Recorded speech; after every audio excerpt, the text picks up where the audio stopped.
All right, all right. Yes, yes, yes, yes, yes, yes, yes. Welcome to episode 11. All right, of Getting Stoned. With your host, Stone Petoskey, baby. Oh man, it's kind of crazy. Here we are. We're going on. We're in the next episode. It's the summer solstice. Just want to send out a huge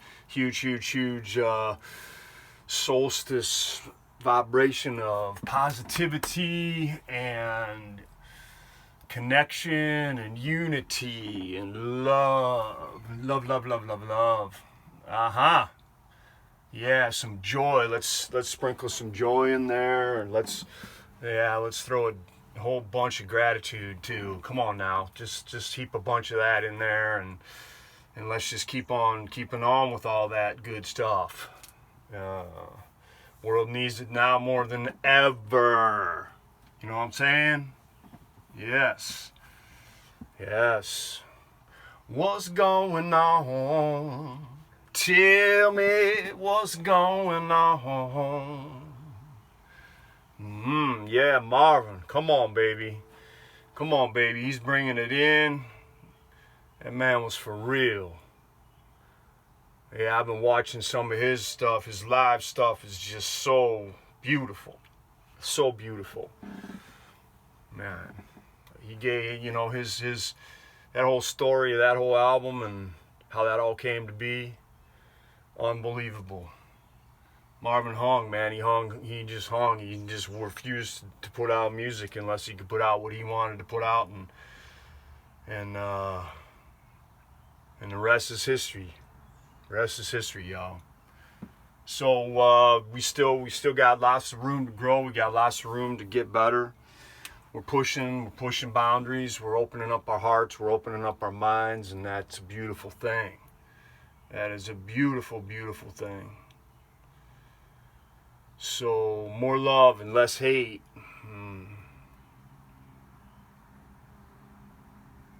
Let's go on a date, and we can relate, and most definitely have some cake.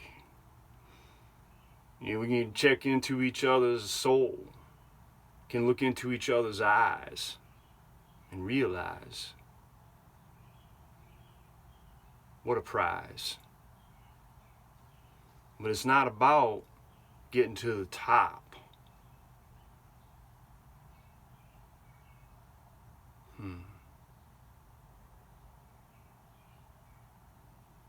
Though the view is nice. It's about opening up.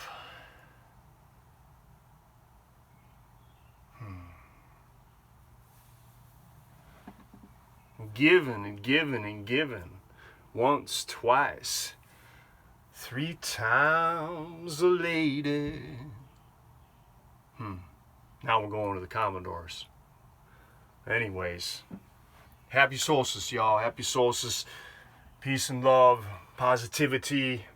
I know there's a lot of people suffering, a lot of people in pain, a lot of people struggling, don't know how they're gonna pay their bills. They don't know what they're gonna do. They don't have a job. They're taking care of a loved one who's not well, sick, dying. Who knows? Any number of possibilities. So we send out so much love and positivity right now. It's a hot one here in the D. It's a hot one. We are steamy. Feels good. First day of summer, y'all. Summer solstice. So my intention, as always, I always, have intentions, especially at these turns in the season.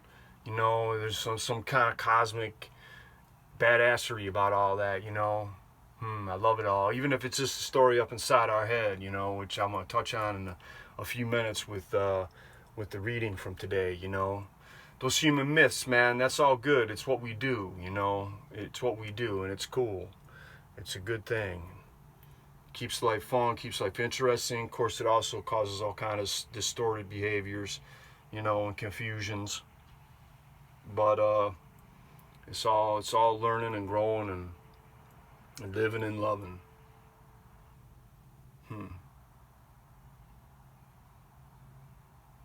Anyways, all right.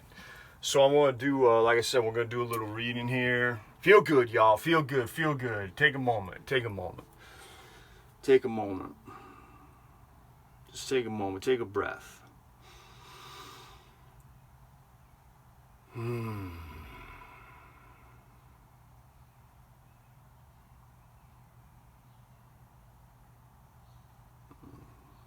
Oh, yeah.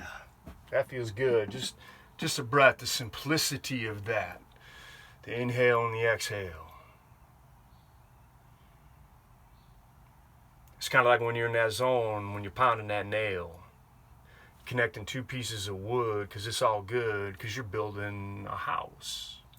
When you and the family can chill and grow and learn together and still appreciate and relate and celebrate. Watch the sun come up. See the moon on the horizon.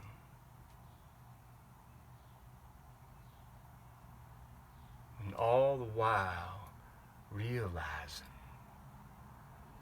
what a gift it all is and how it feels so much better to give, to love, and to let live.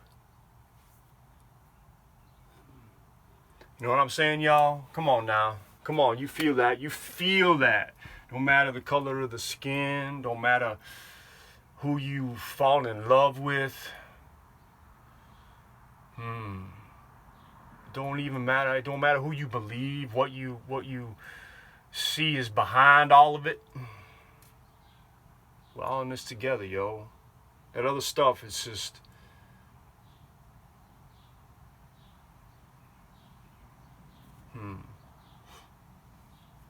it's the surface, yo.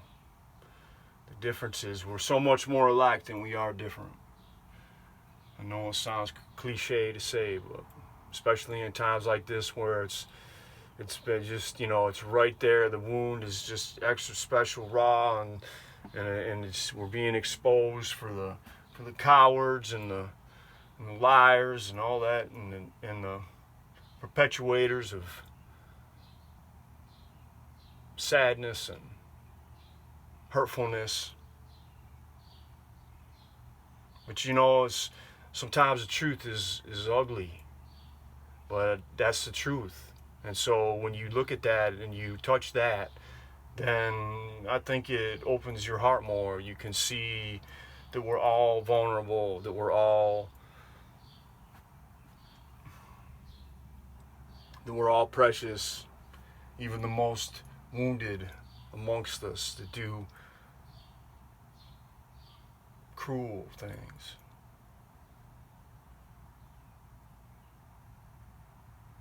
All of us, yo. I don't know, I'm tripping. What can I say? It's you're here getting stoned, yo. It's we go left, we go right, we go down the rabbit hole. We just soar up into the heavens, the great beyond, man. There ain't no boundaries around here. Cause there ain't no boundaries, yo. That's the thing.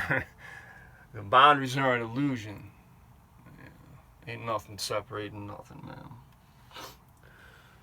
I love y'all, man. Big love, one love, one love, one love, man. One love. Come on now. Come on, feel that, feel that.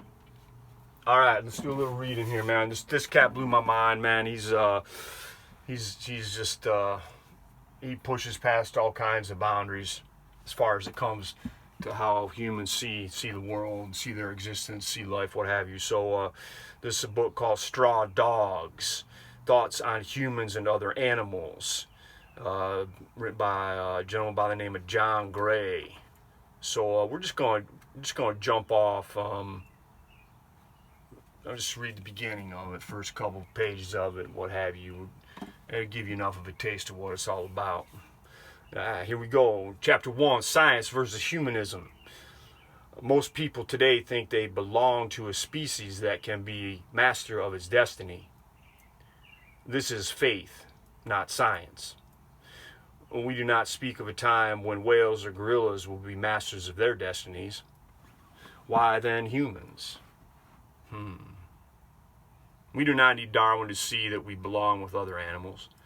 A little observation of our lives soon leads to the same conclusion. Still, since science has today an authority that common experience cannot rival, let us note that Darwin teaches that species are only assemblies of genes, interacting at random with each other in their shifting environments. Species cannot control their fates. Species do not exist. This applies equally to humans. Yet it is forgotten whenever people talk of the, quote, progress of mankind. They have put their faith in an abstraction that no one would think of taking seriously if it were not formed from some cast-off Christian hopes. If Darwin's discovery had been made in a Taoist or Shinto, Hindu or animist culture, it would very likely have become just one more strand in its intertwining mythologies. In these faiths, humans and other animals are kin. By contrast, arising among Christians who set humans beyond all other living things, it triggered a bitter controversy that rages on to this day. In Victorian times, this was a conflict between Christians and unbelievers. Today, it is waged between humanists and the few who understand that humans can no more be masters of their destiny than any other animal. Humanism can mean many things, but for us it means belief in progress.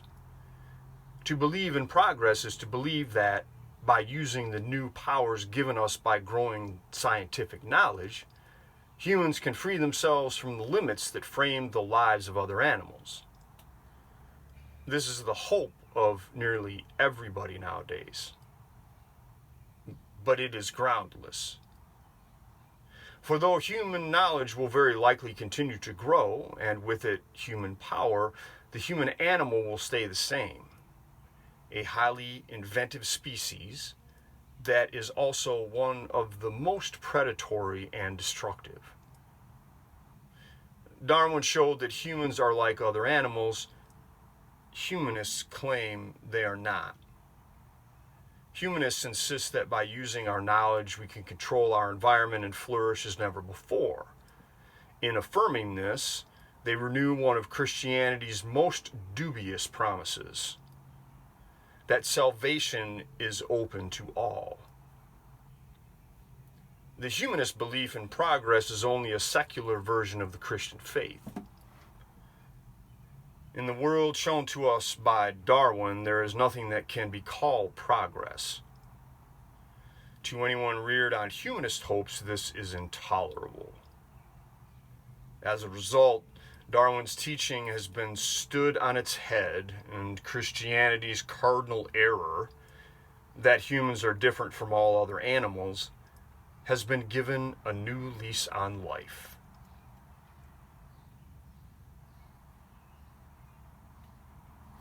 Well. Well.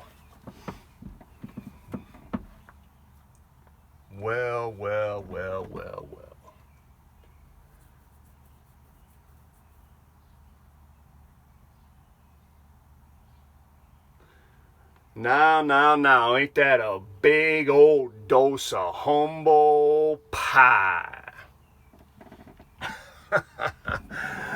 Yes, indeed. Yeah, chew on that for a little while, ladies and gentlemen.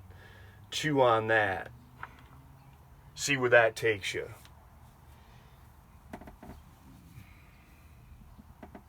It's been real good for me to tap into the, once again, it's a perspective that I visit on the regular.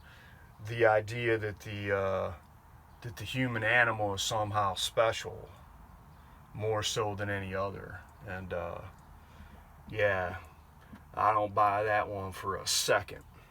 Of course, that makes my perspective a little bit unique, but nonetheless, it is what it is. And for the Taoist or for the Hindu, which is much more of my sort of philosophical perspective, yeah, that whole thing is just another fabrication of the mind of the human. It's just made up. Yeah. And in that respect, it's all good because each of us has our path, and each of us is worthy of love. Yes, indeed, love, love, love, love, and more of it, more of it, more of it. Yeah. It's a beautiful thing. It's a beautiful thing. All right, here we go. Let's read a little bit more. Here we go. The mirage of conscious evolution. Humans are the most adventitious of creatures, a result of blind evolutionary drift. Yet, with the power of genetic engineering, we need no longer be ruled by chance. Humankind, so we are told, can shape its own future. According to E.O. Wilson, conscious control of human evolution is not only possible but inevitable. The author of this passage is the greatest contemporary Darwinian. He has been attacked by biologists and social scientists who believe that the human species is not governed by the same laws as other animals. In that war, Wilson is undoubtedly on the side of truth. And here is what he says. Genetic evolution is about to become conscious and volitional and usher in a new epoch in the history of life. The prospect of this volitional evolution, a species deciding what to do about its own heredity, will present the most profound intellectual and ethical choices humanity has ever faced. It can, if it chooses, alter not just the anatomy and intelligence of the species, but also the emotions and creative drive that compose the very core of human nature.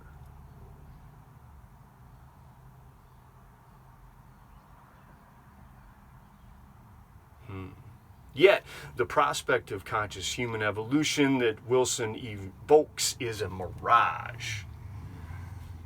Yeah, Jan. Yeah, Mr. Gray.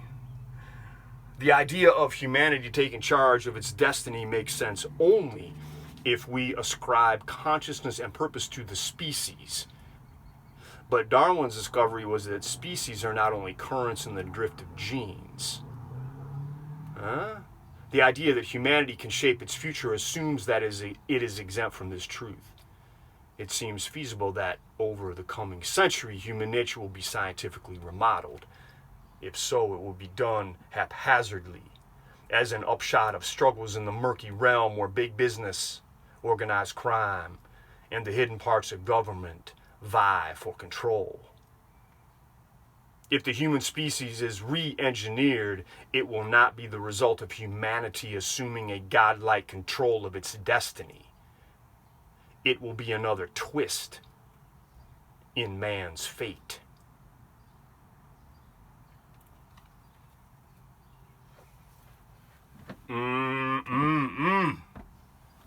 Yeah. Yeah. All right, y'all. Sit and spend a little time with Mr. John Gray. I highly recommend his book, Straw Dogs. You know, it's sort of if you're willing to brave the waters, and they will challenge you throughout the book. But if you are brave enough to challenge the waters and keep an open mind and an open heart, I think it's a hell of a perspective to come into alignment with. Yeah. So thank you, Mr. Gray. Thank you so much for writing that, for thinking that. Thank you. I appreciate that so much. All right. So what do you say? We do a little tune. Have done a tune in a few of these episodes. So what do you say we kick into a jam here? We're feeling good. It's the first day of summer. I'm gonna riff off on that. I'm gonna go in a direction. Yeah. This is a song by Dave Matthews. It's called Gravedigger. And this, yeah, like I often say, man. Hope I do it justice, y'all.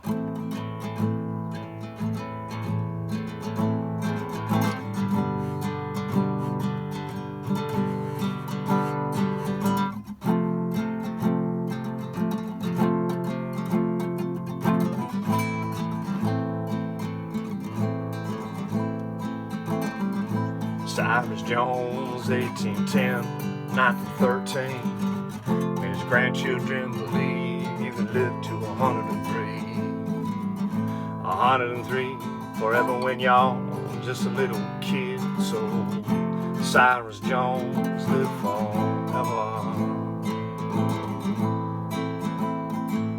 Gravedigger, when you dig my grave, make it shallow so that I can feel the rain.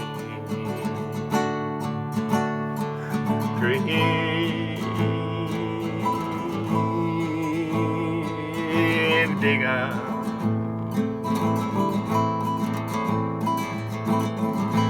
Muriel Stonewall, 1903 to 1954. Lost both of her babies in the second Great War. You should never have to watch your babies alone into the ground. I mean, you should never have to bury your own baby.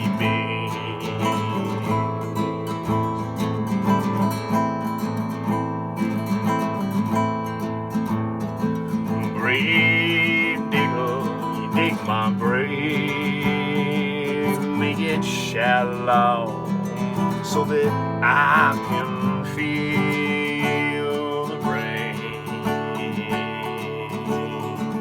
Gravedigger,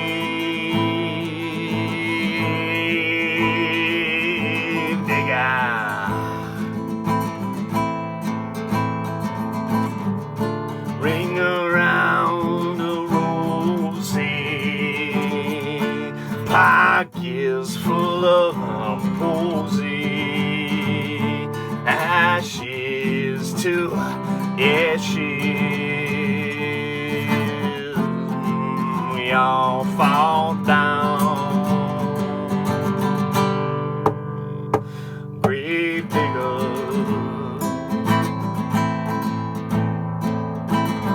little Mikey Carson, 67 to 75, he rode his bike like a devil till the day he died.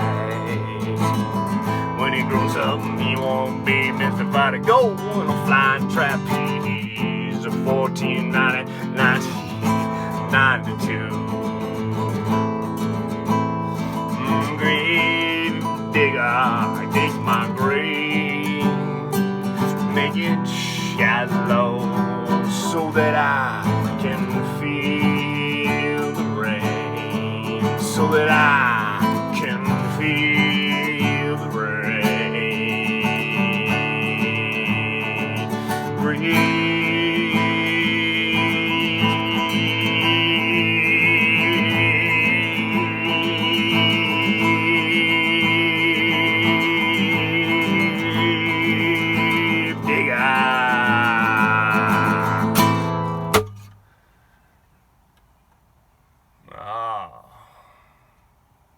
Nice. Oh yeah, yeah. Yeah, it took me a bit to get into it. It took me a little bit, a verse or so, but wow. That's the thing about music, man. Once you get into it, once you get into that pocket, that flow, that groove, and you let go. It's like weird. It's really radical. It's really cool. It's really magical stuff. It's like so many things I think so many different ways we can relate to that. If you don't relate to it from the music standpoint, it's just when you make love, You know, when you hug a loved one, any time of, you know, when you're in that flow, you know, when you're cooking, when you're, you know, anything, painting, gosh, it doesn't matter, anything, even sleep, you know, even sleep has that magic in there, up in there. So yeah, thank you, Dave Matthews, man. Super tune, great musician, incredible band, and thank you, sir. So yeah, here we go. We gotta wrap up another episode here, Getting Stoned, ladies and gentlemen, brothers and sisters. I appreciate you so much. I appreciate you coming here and spending your precious time and hanging out. And I want you to feel the positive vibes and the goodness and the love and the strength and the that I'm sending out to all y'all that are fighting the good fight, that are living their lives, that are standing up for what's right. Everything's gonna be all right, y'all. Peace and love, Neil. Peace and love.